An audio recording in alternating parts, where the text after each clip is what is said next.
Le programme « Renforcer les compétences en finances publiques ». Au cours des 30 dernières années, les pays africains ont mis en place des réformes pour améliorer la gestion des finances publiques. Dans un contexte de ressources limitées et d'énormes besoins sociaux et économiques, ces réformes visaient à assurer une distribution plus efficiente et efficace des ressources aux priorités nationales des gouvernements.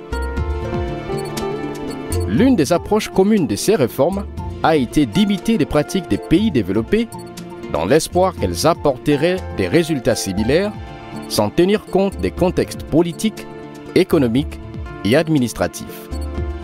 Des réformes basées sur les bonnes pratiques, telles que la transition de l'élaboration du budget annuel au budget à moyen terme ou au budget programme, n'ont réussi à améliorer la fonctionnalité des systèmes de GFP et la prestation des services que de façon limitée.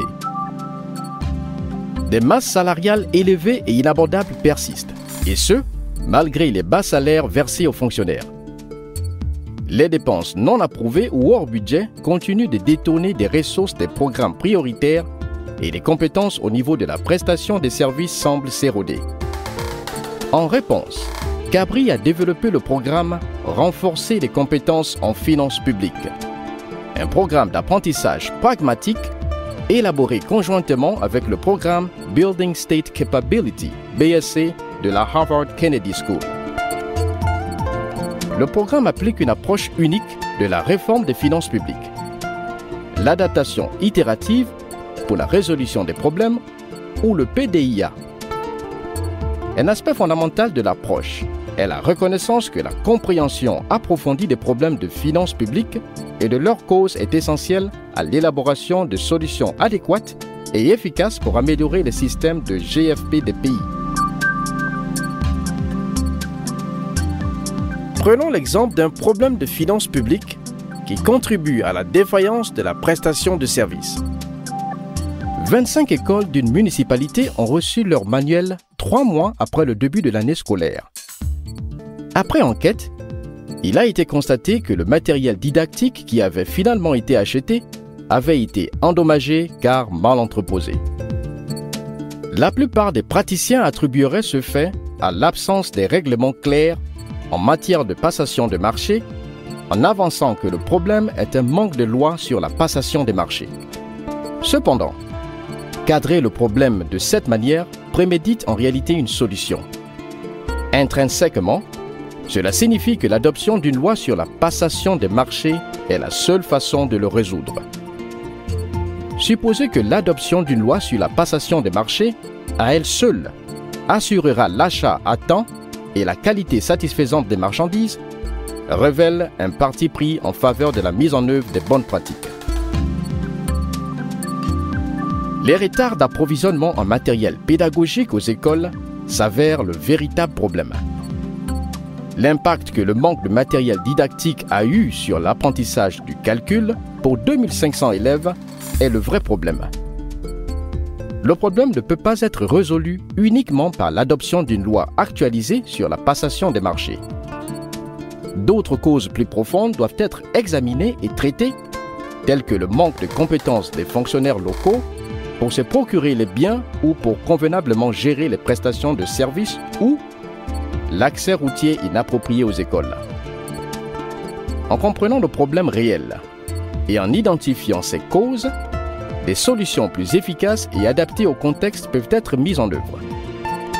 Dans ce cas, certaines des solutions peuvent consister à offrir une formation professionnelle aux fonctionnaires locaux sur la passation des marchés du matériel scolaire, renforcer le suivi des performances ou entretenir les infrastructures routières afin d'améliorer l'accessibilité aux écoles.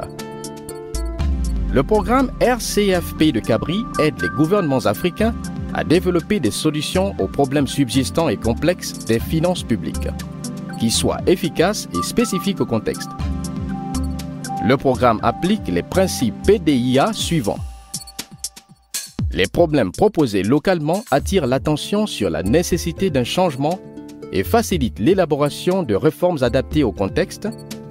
Les équipes locales de fonctionnaires sont les mieux placées pour mener à bien les réformes dans leur propre pays. Elles comprennent mieux leur contexte et peuvent convoquer et consulter un large éventail de parties prenantes dans leur propre pays. Étant donné la complexité des problèmes de GFP, les réformes exigent un examen constant de ce qui fonctionne ou de ce qui ne fonctionne pas et l'adaptation des plans d'action au fur et à mesure que de nouveaux aspects non techniques sont découverts. Que comprend donc le programme Renforcer les compétences en finances publiques?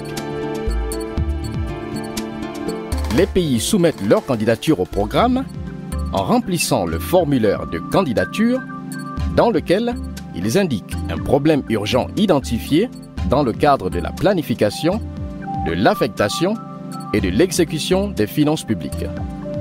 Pour cette candidature, les pays ont besoin d'un vrai problème, pas une solution préméditée. Pensez à une question qui vous empêche, vous ou votre ministre, de dormir la nuit. Un problème quantifiable et conséquent qui est généralement soutenu par des données sur son étendue et ses implications. D'une équipe dévouée de 6 fonctionnaires qui travailleront sur le problème. En général, les équipes consacrent 5 heures par semaine tout au long du programme, ce qui comprend la collecte et l'analyse de données sur leurs problèmes, la consultation régulière des principales parties prenantes afin d'obtenir de nouvelles perspectives sur le problème et un soutien politique et administratif au travail de l'équipe, des réunions d'équipe hebdomadaires pour faire part des progrès réalisés, des défis à relever et d'idées, ainsi que pour clarifier les objectifs et convenir des prochaines étapes. De l'approbation d'un autorisant, un ministre ou un secrétaire permanent qui avalise la participation de l'équipe au programme ainsi que le problème identifié et soutient l'équipe tout au long du programme. Si la candidature est acceptée, les équipes suivent un cours en ligne de 5 semaines sur l'approche PDIA et apprennent comment cette dernière peut être appliquée à leurs problèmes. Les équipes participent à un atelier de cadrage de 4 jours où elles interagissent avec les équipes pairs d'autres pays et continuent de déconstruire leurs problèmes. Chaque équipe se voit assigner un coach du secrétariat de Cabri. Après l'atelier de cadrage, les équipes collaborent avec leur coach au cours d'une phase d'apprentissage par la pratique de 7 mois, pendant laquelle elles travaillent par petites étapes pour mettre en œuvre les actions identifiées, poursuivre le diagnostic de leurs problèmes, expérimenter avec de nouvelles idées pour résoudre le problème et évaluer régulièrement les progrès accomplis et les prochaines étapes. À l'issue du programme officiel, toutes les équipes assistent à un atelier d'évaluation des progrès où elles font part des progrès qu'elles ont réalisés, des enseignements qu'elles ont tirés et des autres actions qu'elles mèneront pour résoudre leurs problèmes. Si vous avez des questions ou si vous souhaitez vous renseigner sur la participation au programme, n'hésitez pas à contacter le secrétariat de Cabri à building.capabilities@cabri-sbo.org. Nous avons hâte d'être à vos côtés tout au long de ce parcours.